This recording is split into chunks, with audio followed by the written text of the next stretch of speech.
বাড়িতেই হাড় ছাড়া মাংসটা আছে তো, তাহলে ঝটপট সেদ্ধ করে নাও তো।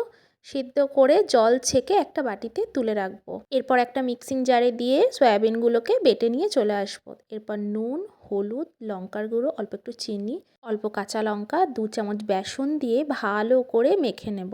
এরপর মুইঠার আকারে আমি শেপ দিয়ে নিয়েছি, তোমরা অন্য আকারও দিতে পারো। এবার কড়াইতে সর্ষের তেল গরম করে একে একে দিয়ে উল্টে পাল্টে দেখো লাল করে ভেজে নেব।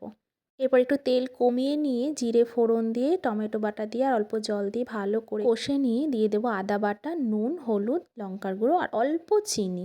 এরপর মশলা ভালো করে কষে এলে দিয়ে দেবো ভেজে রাখা আলু।